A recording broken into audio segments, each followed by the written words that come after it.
Be real, girl. Be fake. Look at her. Yeah. So real. Hey, welcome back to All In with Rick Jordan. I am Rick Jordan. The show is all about making more money, doing more good, and having more fun. And today, I think we're hopefully going to do all three of those. Because I have my wife back, which is awesome. Jaina. Hello. What's up? A whole lot. What's shaking? A whole lot? There is a lot. There is a lot. But first, I want to say this. If you listen to the show and you find some value from it, if this is a show that you're like, oh my gosh, this is great, share it with one person. Just share with one person. If you listen to an episode and like, man, that really spoke to me, that really resonates with me, share it with one person. That's it. That's all I'm asking. And now we're going to get into the nitty-gritty. The nitty-gritty. Yeah. I had one of the very first episodes that I did. It was a solo episode, just me. It was, I think, episode number 3. And this might be good to go back and listen to before you watch this one, is balance is stupid. And I fully believe in that. Because integration is really where I come from, and I feel like I've sort of roped you into that a little bit too, that mindset. But still, it's just, that's really the way of life. It's not a home life. It's not a work life. It's not a fun life, a hanging out life, a clubbing life, whatever. It's all supposed to be together. It's one freaking life. That's it. You don't punch out at 5. And then you're just done. I mean, that just might be the way if you're working a production line, which is cool. That's all good. And then you go home and that's just your schedule. But for the most that probably listen to this show, it's really when you get to that point, you just have to get your stuff done. And if it bleeds over into everything else, that's okay too. And you have to find ways to work everything else in together. And we're going through a bit of a time with that now. And I will let you talk about that and go into it whatever way you want, because I'm curious. Because, I mean, we talk, obviously. Right. It's been less and less these past couple of weeks just because we're getting ready for the conference coming up, the All In Growth Conference, which is just crazy awesome, crazy stressful, and crazy fun all at the same time. But tell me, we've just started a new journey with integration. And today, I don't want to hold back. Because everyone needs to hear the real. Yeah. They need to hear it really how this goes on. Because when you're doing integration, it's not, and I know I'm talking a lot here, but it's not easy. You make it sound easier, like, oh, you're trying to not, because when you throw balance out the window, you're like, oh, I don't have to find a balance. You could look at that as saying, cool, this is actually simpler because it's just one life. It doesn't mean that everything is just all magical and happy and Harry Potter land all the time. You have to definitely be intentional about how you spend your time and how to integrate, because I think you do a great job with, running errands and taking our kids with you. But I want to go back to the beginning where you had the episode of Balance is Stupid. Because when I was listening to that episode, I wasn't completely bought into that theory yet. I wasn't bought into that way of life. So I was listening to... This was like 8 months ago, I think. Yeah, it was December. So just 8 months ago. Mm-hmm. Yep.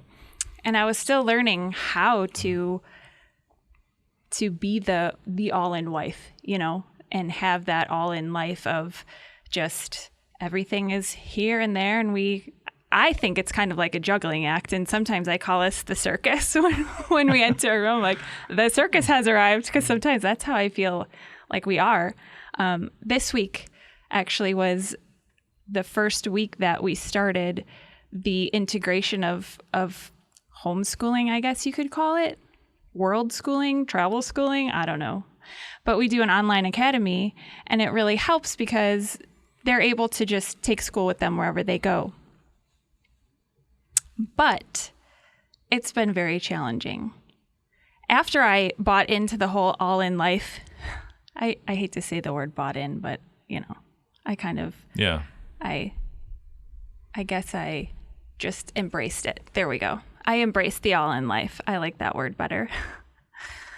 After I did that, I realized that our life was going to change. And it's kind of weird because I always knew, even years ago when our kids started school, in the back of my mind, I just always knew it was going to come down to homeschooling. And it was going to come down to, we have to say goodbye to the traditional way of life. But when that was, I didn't know. I just knew I was being prepared for this moment. So I guess it was this summer that we decided we were just going to say, we need to, this time is now. It was This earlier time than is that. now. It was it was during the last half of this past school year. And because the summer we were looking for I think somebody. maybe that's when I finally came to terms with it. Okay. It's like, all right, I guess this is it. Yeah, I can't have a safety net of, we could just go back to school. That's when I just said, forget it. This is what we have to do. But I remember yes, more you're March correct. because at the movie premiere that we were at in LA, my movie premiere, in case anyone hasn't seen it, it's on Amazon right now too. Cybercrime, check it out. It's pretty cool. It was done really, really well. There's a sequel that's Yeah. coming up too. There's my little plug for liked that. But yeah, it was good. It was interesting to me too, being a part of that. This is a little bit of a squirrel, but it was a fun experience being in that. And it was also fun to see because it's tech-based, which is where I'm from. That's where my professional skills have been for many, many years. And seeing the other 9 experts that were in the show, it was just interesting to watch the different characters and personalities of them, and even the different knowledge levels. That was one of the things that was blowing my mind, because even amongst the experts, there's still those that really just kind of outshine Yes. others in that. But going there, I remember at the premiere thinking, I'm so glad we're not doing traditional public school anymore, because we were there and I knew this was going to happen. And this was my perspective from this, because we started getting, this is my perception, my perspective, right? I know you always like pull me back off the ledge when I say these things, but it was freaking hate mail from the schools. They were sending us messages saying, like, your kids are taking too many days out. They're missing too much school, and then there was even calls from teachers that were saying, we're really concerned about, our youngest Alec, his grades, our 9-year-old, his grades. Like, the dude's getting straight A's. And always when they're out, they always get their work done. There was never any regression in their performance, in their scholastic abilities, in their grades at all. But I realize that it's like a state thing or something like that. But what's not a state thing is the teacher calling you and saying, hey, I'm concerned about this, when the kid's getting straight A's. Yeah. That was blowing my mind and really frustrating me. I'm still a little bit emotional about that, because I'm going to go on a rant maybe a little bit. I don't know if I've ever gone on a rant, but the public school system was made 100 years ago, probably over that. It was made for everybody that was working in a factory. Manufacturing in the United States has declined so much now. It's a global economy, and there's not as many manufacturing jobs around. I mean, even during World War II, when all the men were away fighting, a lot of the women picked up the manufacturing jobs. It was still a huge part of our economy. Well, that was like 1940. Okay, next year's 2020. Things are totally different now, completely different. And the education system, in my humble opinion, is way behind where the world is and where the world is going. I was even on a curriculum board for a local tech school in the Chicago area, and I quit after 2 years because they wouldn't listen to me. That's not me taking my ball and going home. Guess what happened to that tech school? They shut their doors. They went out of business because they wouldn't listen. Yeah. I kept telling them that the curriculum is behind the pace that technology is changing. They were no different than any other junior college or university that had a tech program out there, and they need to be forward-thinking and have an accelerated program to keep up with everything. They wouldn't listen. It's the same with the public schools. The same freaking thing with the public schools. And then they get mad just because you're missing days. When our kids are out and they're working, I mean, we're on a vacation or we're in Hollywood for a movie premiere, and they're doing schoolwork in the morning before we go to the premiere at night. Right. It's a different rhythm, and it's a more, if I were to say, it's a more current and modern rhythm, especially after seeing how they are with the online academy that they're a part of. It's like college level work and college level rhythms for online schooling. Right. And the amount of tech savviness that they are just assimilating is, I don't even think that I'm that tech savvy. And I'm trying to figure it out with them, which of course is a good thing for me, because I'm learning right along with them. And, keeping pace with them. And they are going to be so far ahead when they do decide, if they decide to go to college or if they decide to be an entrepreneur, they're going to learn that life at a much younger age than trying to figure it out like we did. Yeah, they're going to learn that one way is not the way for everybody. Right. And that's the same. And I'm not saying that nobody should go to college. I'm not saying that nobody should go to public school, because that fits for really the majority of America still. And there's nothing wrong necessarily. I mean, I just told you everything that I feel that's wrong, right? But there's nothing wrong necessarily with the purpose of it. Right. That's really what it is. The purpose and really where they feel that people should go in the public school system, and how to step through those levels through the higher grades and then into college and post-grad and everything like that. That's okay for a lot of people. Right. And required for a lot of professions. Right. And the way that we are doing things for us isn't going to be for everybody. No, exactly. What we're doing is not for everybody either. No. Maybe for the majority of entrepreneurs. A lot, yes. Yes. Definitely. Well, because it's such an unconventional life. It is. Can you talk about that a little bit, please? Because that's huge. Yeah. And I think there's a lot that feel that I've always said this too, and this is a difference for me too, because there's a difference between an entrepreneur and a business owner. Yeah, and for sure. The business owner, I feel, is usually somebody that breaks off because they think that they just don't want to work for anybody else anymore, but they're still doing the same job.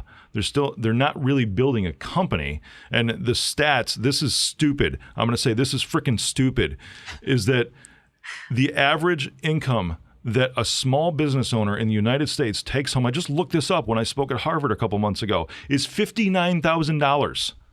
That's insane. Yeah. Here's the straight truth.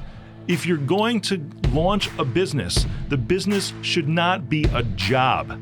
The business should be building a company, because the purpose is to benefit more people than just yourself. Mm-hmm.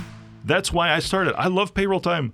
Yeah. I mean, you were doing it for a while. Yeah. And I mean, I wouldn't sign, one of the businesses I signed paper checks, a security firm, because it was just a different type of business. And a lot of those just did not have direct deposit. That blew my mind in and of itself. But I would sign checks every 2 weeks. And I was like, awesome.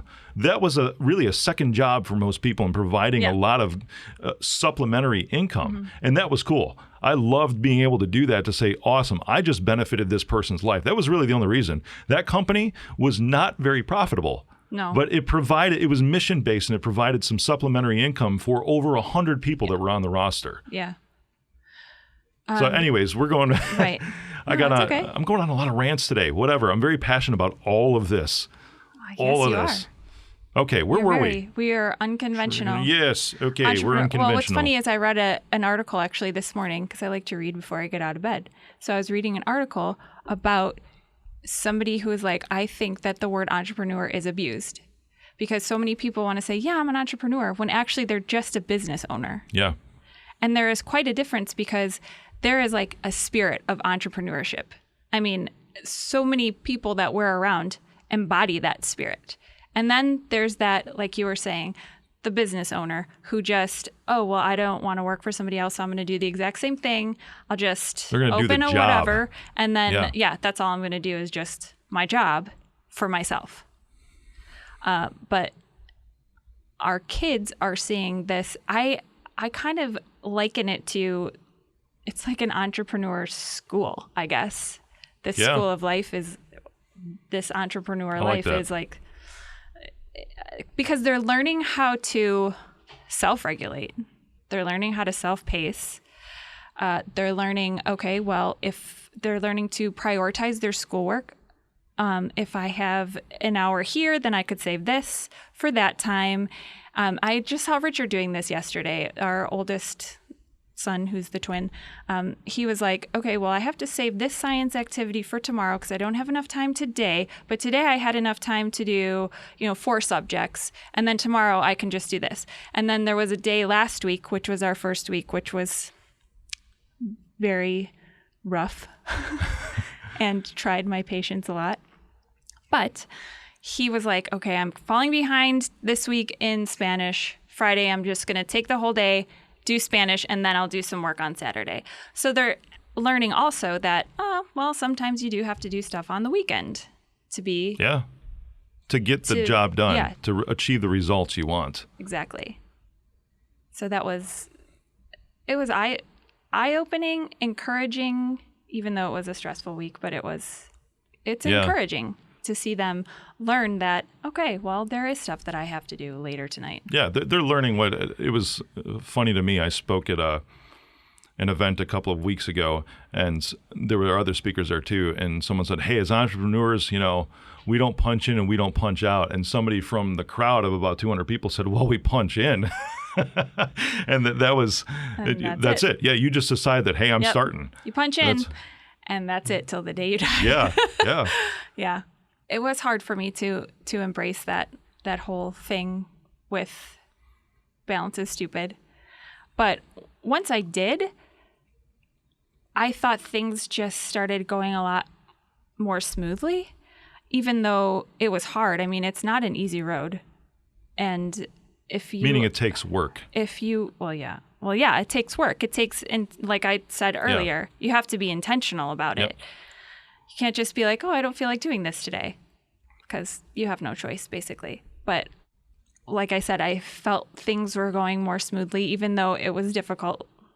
But it was kind of like, once I decided that, in a weird way that I'm not sure I could put into words right now, it was like I quit competing with you and I started working to complete everything that was going on. It was like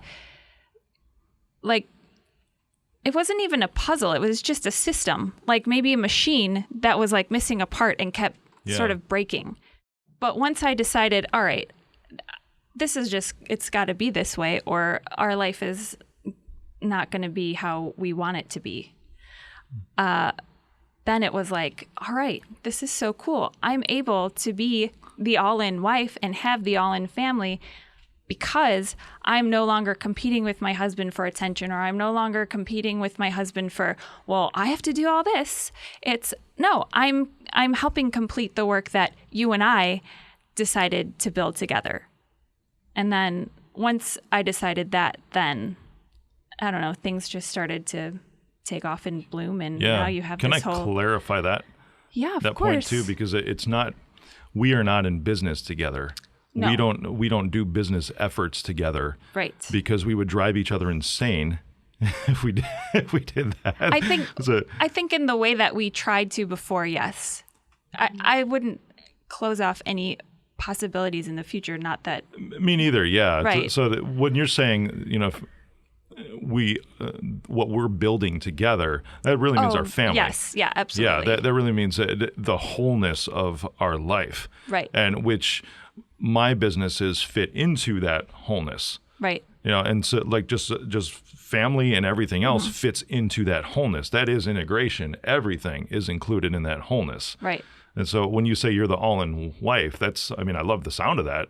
It's not that you are a part of business-wise what I'm doing, but you are a part of our entire life and the wholeness of that, which same are those businesses. Right. Yeah. Sometimes people ask me, how do I keep up with you? I say, I'm not really sure, but this is how I envision myself. You kind of pave the way, and then like a bulldozer. I take everything that gets thrown to the sides and I make it fit into that path. And I think that's important because some people might be listening and thinking, well, she just gave up dreams, or she sacrificed this, or whatever. And I mean, there's decisions that you have to make. But I just made the decision to complete that life together. But it's not that I'm losing myself, I guess is what I'm trying to say. I'm not losing myself in this. It's kind of like I'm finding more of my worth in all of this. Oh, okay. Well, that's good. Yeah. Yay. Yeah. This is the first time I'm hearing this, everybody, which is awesome. But it's really cool because last year we talked about this a little bit on the first one. It was a really, really tough year for us, for our marriage, because there was just a lot of things going on, a lot of exponential growth in all areas. And there was a lot of pulling against each other.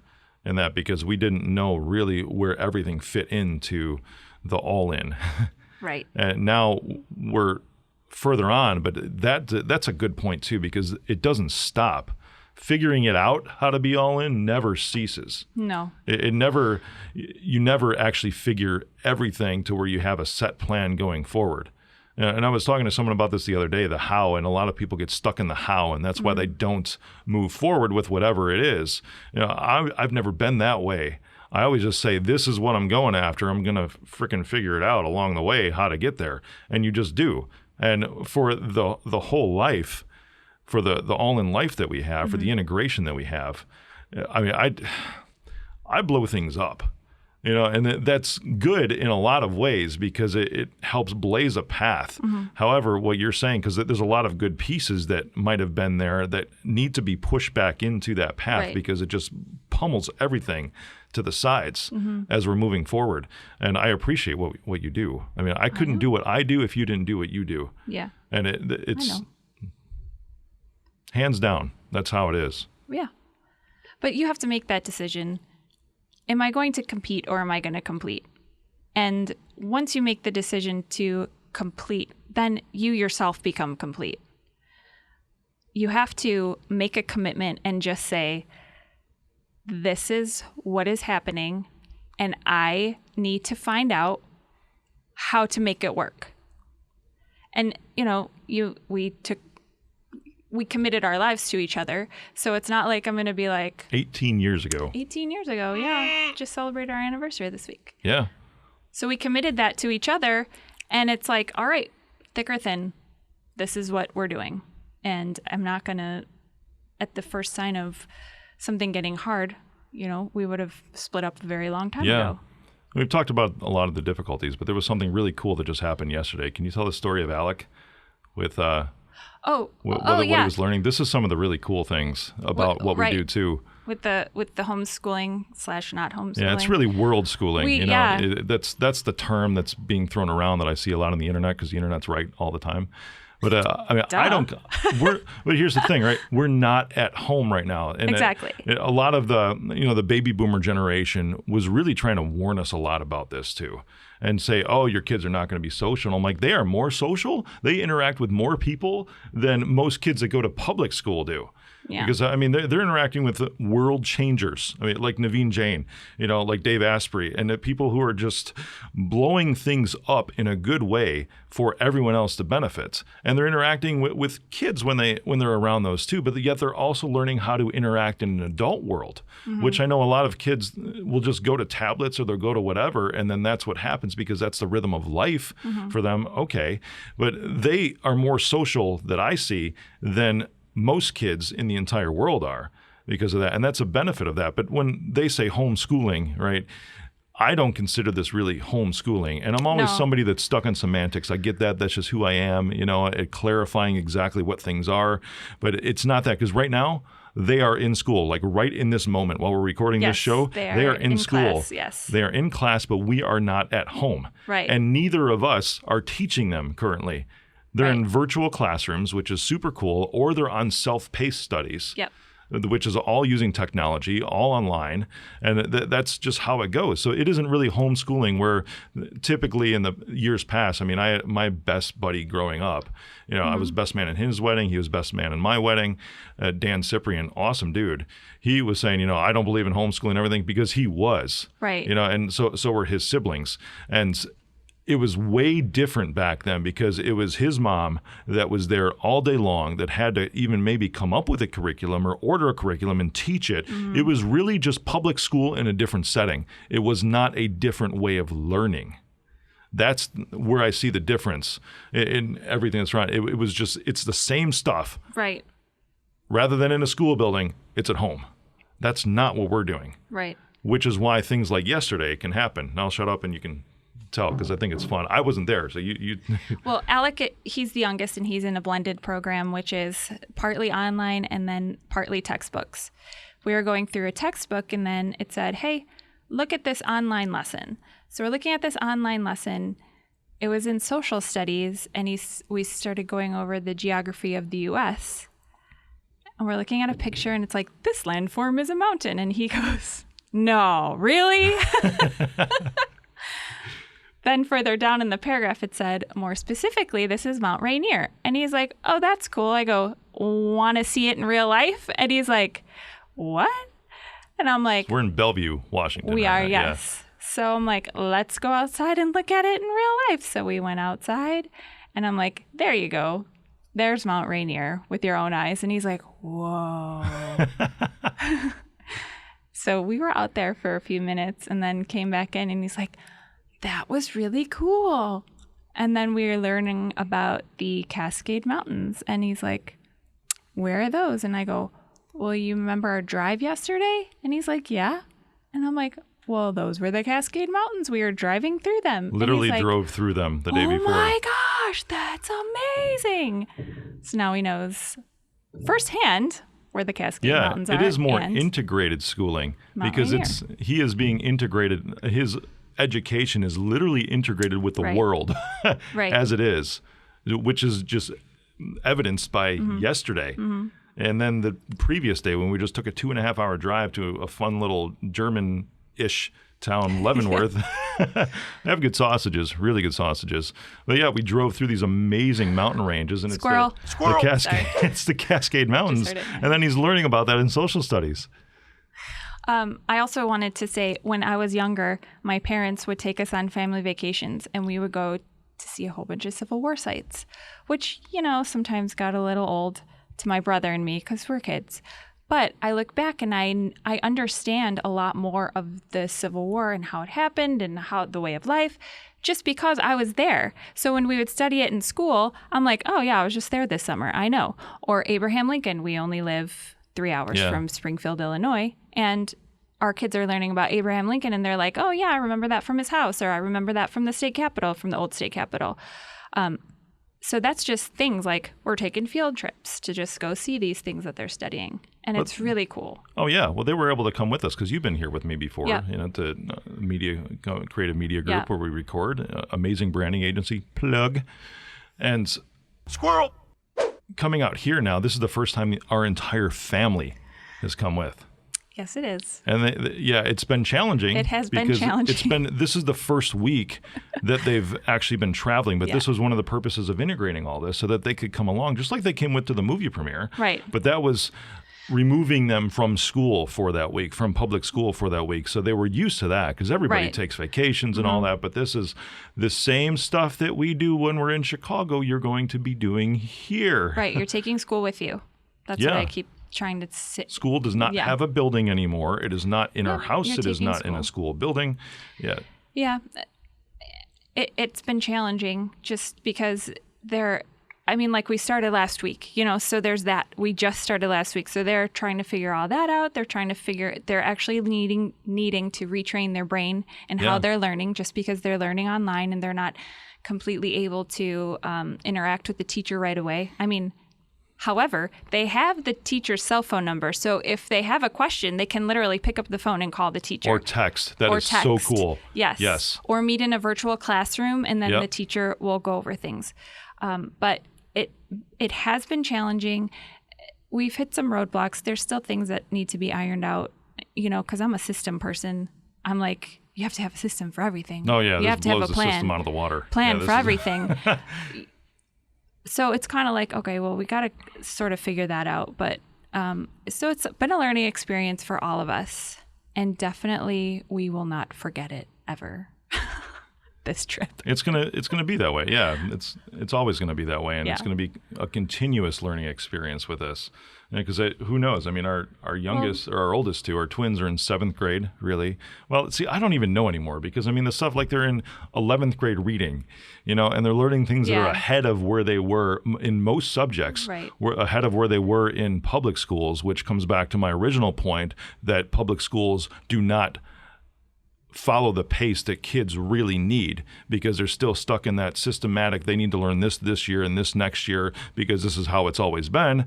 There's the last of my rant maybe for today. But our kids are accelerated.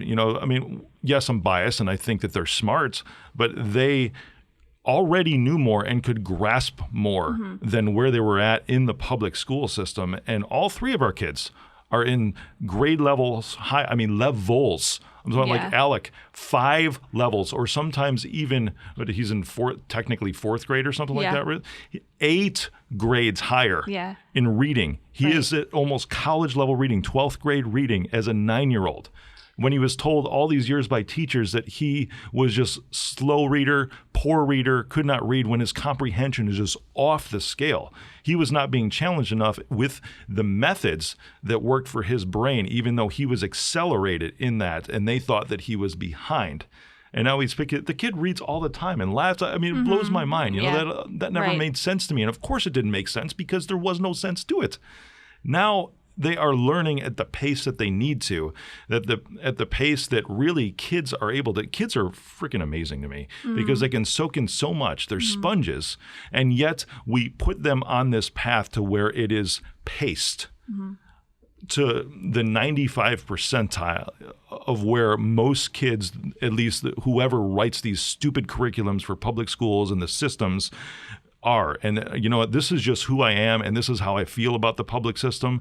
You know, just like college and the technology, that's what I relate it to. How universities teach tech at a slower pace than what the world changes at. Yeah. That's how I feel about, in general, the public school system. It doesn't mean that that's a bad choice for any family that's out there. It means that if you have a lifestyle to where you're going after it, maybe there's probably a better choice.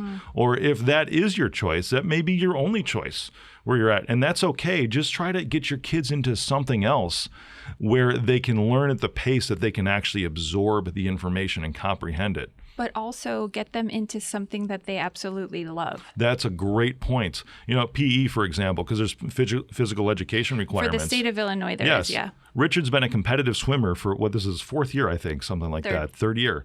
And he's amazing at it. And that is his PE. Right. He is there 4 to 5 practices a week for an hour each. That is his PE. Yeah. So it's not taking up time with all the other kids just because that's the only physical activity that the majority of the kids in the public school get. He is able to go after things that he really loves and have it meet the requirements from our government mandates at the same time. Same with fine arts. Alex in guitar lessons. Yeah. Rather than sitting through a class, you know, that's whatever in public school, he's able to do something that he loves and enjoys. They are given choices now. So this is more freedom in that it's more contoured for each individual child. Exactly. Right. That's what I love about this too. And Ariel's taking voice lessons, so she gets the same thing. And then there it is. And she's auditioning for musicals. Jasmine in a couple of days Yeah. in Aladdin at an amazing theater program that's Community around theater. us. Yeah, it's so great. I don't know where we can go from here because I know we're getting towards the end. But this is. Can you give everyone one thing for this? Because we've said so much, and I feel like I could just keep going for an hour because there's so much I could talk about on this thing because I'm so passionate about this. And we've said a lot. I think there's a lot of golden nuggets in this episode too, which is great. But if you have listened to this first, go back and listen to Balance is Stupid and then fast forward to this one. I know I'm saying this at the end, but even if you listen to this whole thing, it's still a good one. I think it was episode 3, if I remember right, one of the first ones that I did. So you can even see the evolution because that was 10 months ago now, I think, when that one was recorded. And you can even see the evolution in our lives since then. You know, just by listening to where it was and understand that this is a continuous process. All in is always a continuous process. All in is a mindset, but the process is going to continue to evolve. Yeah. I think that the biggest thing, if you are thinking about, well, I mean, if you are an entrepreneur, not thinking about one, because I think, in my opinion, you're born with that spirit. You're born with a little bit of insanity. Yes, that is a good word to use. Embrace the unconventionalness of it and make everything in your life fit that unconventional life that you have. There it is. Not the opposite way, I think is important. Don't try to make what you're doing fit everything else and everybody else's standard and traditional ideas. Right, and you can't care. You cannot care about what people think. Nope. You just have to do what's best for you. And if you have a family, do what's best for your family. You got it. You'll get pushback. I mean, there's family members of ours that were like, oh boy, what's this? You know, another crazy idea that Rick has, and whatever. And Jaina just goes and follows along. I know. That's how Squirrel. Okay. That's what I was trying to say about complete and don't compete, complete. I don't mean that I just follow you along like a little puppy dog. No, you make it happen. Yeah.